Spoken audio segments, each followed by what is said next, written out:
Petrol ಮತ್ತೆ diesel ಮೇಲಿರುವಂತಹ cess amount 10 ಮತ್ತೆ 13 ರೂಪಾಯಿ ಇಳಿಸಿದ್ದಾರೆ ಕೇಂದ್ರ ಸರ್ಕಾರ. ಸ್ಟೇಟ್ ಗವರ್ನಮೆಂಟ್ ಕೂಡ ಏನಾದರೂ ಕಡಿಮೆ ಮಾಡುತ್ತಾ?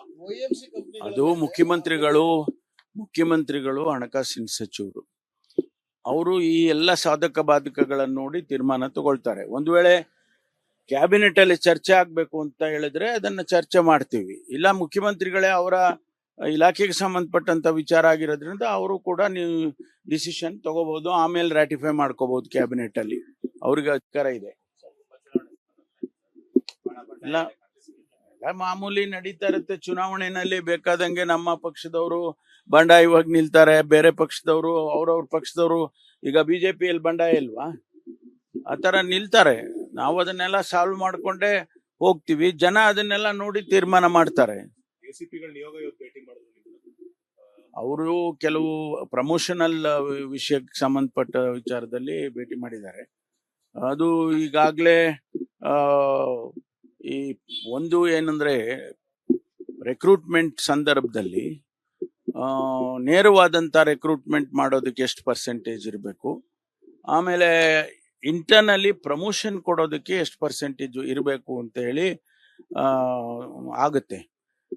60s ಅಲ್ಲಿ ಹೆಚ್ಚು ಕಡಿಮೆ 50-50 ಇತ್ತು.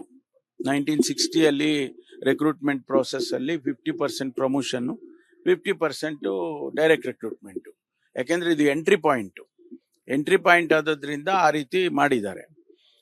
ಆಮೇಲೆ ಸಬ್ಸಿಕ್ವೆಂಟ್ಲಿ 1967 ನಲ್ಲಿ ಅದನ್ನ ಕಡಿಮೆ ಮಾಡಿದ್ರು. 50 ಇದ್ದದನ್ನ 33 ಮಾಡಿದ್ರು. 33 ಮಾಡಿದ್ಮೇಲೆ ಅದು ಸ್ವಲ್ಪ ದಿವಸ ಇತ್ತು. ಆಮೇಲೆ ಈಗ 2003 ಅಥವಾ 2008 ಅಲ್ಲಿ ಅದನ್ನ 80 ಮಾಡಿದ್ದಾರೆ. 20% promotion, recruitment, direct recruitment, 80% promotion ಅಂತ ಮಾಡಿದ್ದಾರೆ. ಇದನ್ನ ನಾವು ಈಗ ಸದ್ಯದ ಪರಿಸ್ಥಿತಿನಲ್ಲಿ 20-80 ಇದೆ. 20 ಡೈರೆಕ್ಟ್ ರಿಕ್ರೂಟ್ಮೆಂಟ್, 80% ಪ್ರಮೋಷನ್. ಇದು ಅವ್ರ ಡಿಪಾರ್ಟ್ಮೆಂಟ್ ಅಲ್ಲಿ ಚಾಲೆಂಜ್ ಮಾಡಿಕೊಂಡು ಒಬ್ರಿಗೊಬ್ರು ಈ 20%ನವರು ಕೋರ್ಟಿಗೆ ಹೋಗಿದ್ರು, 80%ನವರು ಕೋರ್ಟಿಗೆ ಹೋಗಿದ್ರು. ನಮಗೆ ಪ್ರಮೋಷನ್ ಆಸ್ಪೆಕ್ಟ್ ಹೋಗುತ್ತೆ ಅಂತ ಅವರು ನಮಗೆ ಸಿಗುವ ಇದು ಸಿಗೋದಿಲ್ಲ ಬೇಗ ಅಂತ ಹೇಳಿ ಇವರು, ಅದಕ್ಕೆ ಅವ್ರಿಗೂ ಒಂದು ರೆಪ್ರೆಸೆಂಟೇಷನ್ ಕೊಡಕ್ ಬಂದಿದ್ದಾರೆ. ನಾನು ಅವರಿಗೆ ಯಾವುದೇ ರೀತಿಯಲ್ಲಿ ನಿಮ್ಗೆ ಅನ್ಯಾಯ ಆಗೋದಿಲ್ಲ ಇಬ್ಬರಿಗೂನೆ ಅಂತ ಹೇಳಿ ಕಳಿಸಿದ್ದೇನೆ. ನಂತರ ರೀಶಫಲ್ ಆಗಬಹುದು, ಅಂದ್ರೆ ಅಸೆಂಬ್ಲಿ ನಂತರ ರೀಶಫಲ್ ಆಗಬಹುದು ಅನ್ನೋ ಒಂದು ಮಾತು ಹಿಂದೆ ಹೇಳಿದ್ರು. ಎಲ್ಲರೂ ಚೇಂಜಸ್ ಈ ಸದ್ಯದ ಮಟ್ಟಿಗೆ ಪೊಸಿಷನ್ಗಳಲ್ಲಿ ಈ ವಿಷಯದಲ್ಲಿ ಮುಖ್ಯಮಂತ್ರಿಗಳೇ ಸಮರ್ಥರು ಇದನ್ನ ಹೇಳೋದಕ್ಕೆ. ನಾವೆಲ್ಲ ಸ್ಪೆಕ್ಯುಲೇಷನ್ ಮಾಡಿ ಹೇಳ್ತೀವಿ. ಅವರಾದ್ರೆ ಅವರ ವಿವೇಚನೆಯಲ್ಲಿ ಇರುತ್ತೆ ಮತ್ತು ಅವ್ರಿಗೆ ಮಾಹಿತಿಗಳಿರುತ್ತೆ, ಅದು ಹೇಳ್ಬೋದು. ಅಥಾರಿಟೇಟಿವ್ ಆಗಿ ಹೇಳೋದಂದ್ರೆ ಮುಖ್ಯಮಂತ್ರಿಗಳೇ ಹೇಳ್ತಾರೆ.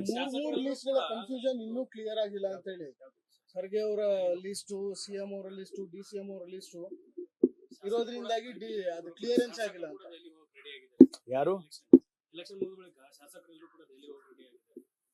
ಹೌದು, ಅವರಲ್ಲಿ ಡಿನ್ನರ್ಗಳು ಮಾಡಿದ್ದಾರೆ. ಹೈಕಮಾಂಡ್ ಅವ್ರು ಭೇಟಿ ಮಾಡ್ತೀವಿ ಅಂತ ಹೇಳಿ ಡೆಲ್ಲಿಗೆ ಅಪಾಯಿಂಟ್ಮೆಂಟ್ ಕೇಳ್ಕೊಂಡಿದ್ದಾರೆ. ಅವ್ರ ಕೆಲಸ ಅವ್ರು ಮಾಡ್ತಾರೆ. ಅವರು ಎಲಿಜಿಬಲ್ ಇದಾರಲ್ಲ. ನೆನ್ನೆ ಮುಖ್ಯಮಂತ್ರಿಗಳೇ ಸದನದಲ್ಲಿ ಹೇಳಿದ್ರಲ್ಲ, 224 ಜನನೂ ಕೂಡ ಸಮರ್ಥರಿದ್ದಾರೆ ಅಂತ. ಸೊ ಯಾರಿಗೆ ಅವಕಾಶ ಸಿಗುತ್ತೆ ಅವ್ರು ಆಗ್ತಾರೆ.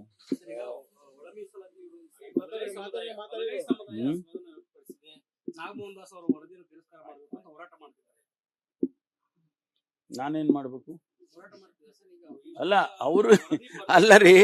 ಅವರು ಎಲ್ಲ ಸಮುದಾಯಗಳು ಅವರಿಗೆ ನ್ಯಾಯ ಸಿಗಬೇಕು ಅಂತ ಹೋರಾಟ ಮಾಡ್ತಾವೆ.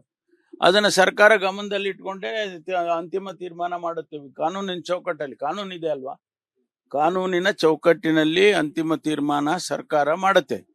ಏನು ಅವಕಾಶ ಇದೆ ಅವರಿಗೆ, ಇವರಿಗೇನು ಅವಕಾಶ ಇದೆ, ಮತ್ತೊಬ್ಬರಿಗೇನು ಅವಕಾಶ ಇದೆ, ಸಾಮಾಜಿಕ ನ್ಯಾಯವನ್ನ ಕೊಡ್ತಕ್ಕಂಥ ರೀತಿಯಲ್ಲಿ ಸರ್ಕಾರ ಒಂದು ತೀರ್ಮಾನವನ್ನ ತಗೊಳುತ್ತೆ. ಅದೇ ಒಂದು ನಾವು ಮುಖ್ಯಮಂತ್ರಿಗಳು, ಚೀಫ್ ಸೆಕ್ರೆಟರಿ ಅವರು ಲೀಗಲ್ ಪೊಸಿಷನ್ ಏನಿದೆ ಅಂತ ಹೇಳಿ ಚೆಕ್ ಮಾಡಿಕೊಂಡ್ರು. ಯಾಕೆಂದರೆ ನಾವು ಸ್ಪೆಷಲ್ ಕ್ಯಾಬಿನೆಟನ್ನು ಅದಕ್ಕಾಗಿ ಕರೆದಿದ್ದು.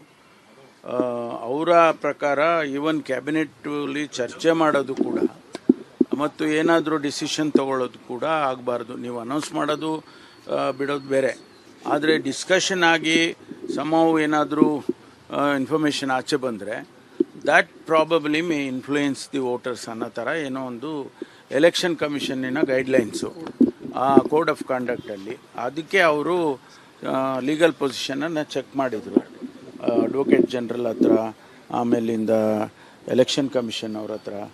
ಅದಕ್ಕೆ ಅವರು ಇಲ್ಲ ನೀವು ಮಾಡೋದು ಸರಿ ಇರೋದಿಲ್ಲ ಅಂತ ಹೇಳಿದ ಮೇಲೆ 9ನೇ ತಾರೀಕು ಆದಮೇಲೆ ಮಾಡೋಣ ಅಂತ ಹೇಳಿ,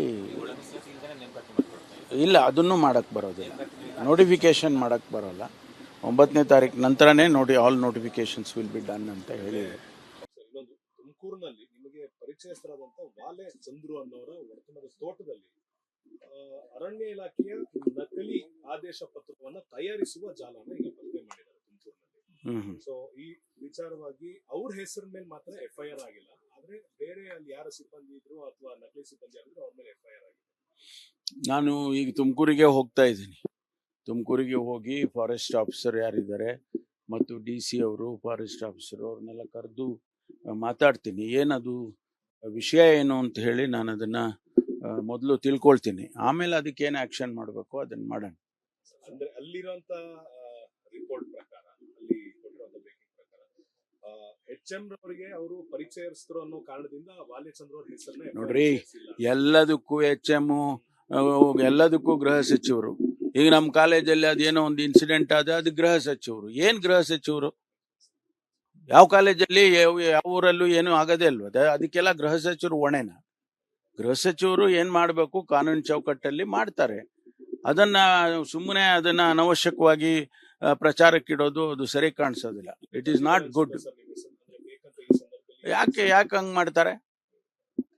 ನಿಮಗೂ ಎಲ್ಲ ರಿಸ್ಟ್ರೆಂಟ್ ಇರಬೇಕು. ನೀವೇನಾದರೂ ಇದ್ರೆ ಆಯ್ತಪ್ಪ, ನೇರವಾಗಿ ಅದೊಂದು ಇನ್ಸಿಡೆಂಟ್ ಆಗಿದೆ, ನಾನು ನೇರವಾಗಿ ಹೊಣೆನ ಅದಕ್ಕೆ ಕಾಲೇಜ್ ಅಥಾರಿಟೀಸು ಹ್ಯಾಂಡಲ್ ಮಾಡ್ತಾರೆ. ಅದನ್ನು ಅವ್ರನ್ನ ತಗೊಂಡಿದ್ರು, ಅವ್ರು ರಿಕ್ರೂಟ್ ಮಾಡ್ಕೊಂಡಿದ್ರು, ಇದು ವೆಲ್ ಕ್ವಾಲಿಫೈಡ್ ಮ್ಯಾನ್ ಅಂತ. ಅವರು ಈ ರೀತಿ ಎಲ್ಲ ಇನ್ವಾಲ್ವ್ ಆಗಿದ್ದಾರೆ ಅಂದಾಗ ಅದಕ್ಕೇನೋ ಒಂದು ಡಿಸಿಪ್ಲಿನರಿ ಆ್ಯಕ್ಷನ್ ಇರುತ್ತೆ. ಇಲ್ಲ ಅಂದರೆ ಅವ್ರನ್ನ ಕಾಲೇಜಿಂದ ಟರ್ಮಿನೇಟ್ ಮಾಡಿ ಕಳಿಸ್ತಾರೆ. ಈಗಾಗಲೇ ನನಗೆ ಗೊತ್ತಾದ ಹಾಗೆ ಅವ್ರನ್ನ ಟರ್ಮಿನೇಟ್ ಮಾಡಿದ್ದಾರೆ ಕಾಲೇಜಿಂದ. ಅದನ್ನು ದೊಡ್ಡದಾಗಿ ಏನು ಗ್ಲೋರಿಫೈ ಮಾಡೋದೇನಿದೆ ಅದರಲ್ಲಿ? It is not correct. ಅದೇ ಒಂದು ನಾವು ಮುಖ್ಯಮಂತ್ರಿಗಳು, ಚೀಫ್ ಸೆಕ್ರೆಟರಿ ಅವರು ಲೀಗಲ್ ಪೊಸಿಷನ್ ಏನಿದೆ ಅಂತೇಳಿ ಚೆಕ್ ಮಾಡಿಕೊಂಡ್ರು. ಯಾಕೆಂದರೆ ನಾವು ಸ್ಪೆಷಲ್ ಕ್ಯಾಬಿನೆಟನ್ನು ಅದಕ್ಕಾಗಿ ಕರೆದಿದ್ದು. ಅವರ ಪ್ರಕಾರ ಈವನ್ ಕ್ಯಾಬಿನೆಟ್ಟಲ್ಲಿ ಚರ್ಚೆ ಮಾಡೋದು ಕೂಡ ಮತ್ತು ಏನಾದರೂ ಡಿಸಿಷನ್ ತಗೊಳ್ಳೋದು ಕೂಡ ಆಗಬಾರ್ದು. ನೀವು ಅನೌನ್ಸ್ ಮಾಡೋದು ಬಿಡೋದು ಬೇರೆ, ಆದರೆ ಡಿಸ್ಕಷನ್ ಆಗಿ ಸಮವು ಏನಾದರೂ ಇನ್ಫಾರ್ಮೇಷನ್ ಆಚೆ ಬಂದರೆ that probably May influence the voters ಅನ್ನೋ ಥರ ಏನೋ ಒಂದು ಎಲೆಕ್ಷನ್ ಕಮಿಷನ್ನಿನ ಗೈಡ್ಲೈನ್ಸು ಆ ಕೋಡ್ ಆಫ್ ಕಂಡಕ್ಟಲ್ಲಿ ಅದಕ್ಕೆ ಅವರು ಲೀಗಲ್ ಪೊಸಿಷನನ್ನು ಚೆಕ್ ಮಾಡಿದರು ಅಡ್ವೊಕೇಟ್ ಜನರಲ್ ಹತ್ರ, ಆಮೇಲಿಂದ ಎಲೆಕ್ಷನ್ ಕಮಿಷನ್ ಅವ್ರ ಹತ್ರ. ಅದಕ್ಕೆ ಅವರು ಇಲ್ಲ ನೀವು ಮಾಡೋದು ಸರಿ ಇರೋದಿಲ್ಲ ಅಂತ ಹೇಳಿದ ಮೇಲೆ 9ನೇ ತಾರೀಕು ಆದಮೇಲೆ ಮಾಡೋಣ ಅಂತ ಹೇಳಿ, ಇಲ್ಲ ಅದನ್ನು ಮಾಡೋಕ್ಕೆ ಬರೋದಿಲ್ಲ, ನೋಟಿಫಿಕೇಷನ್ ಮಾಡೋಕ್ಕೆ ಬರೋಲ್ಲ. 9ನೇ ತಾರೀಕು ನಂತರನೇ all notifications will be done ಅಂತ ಹೇಳಿ.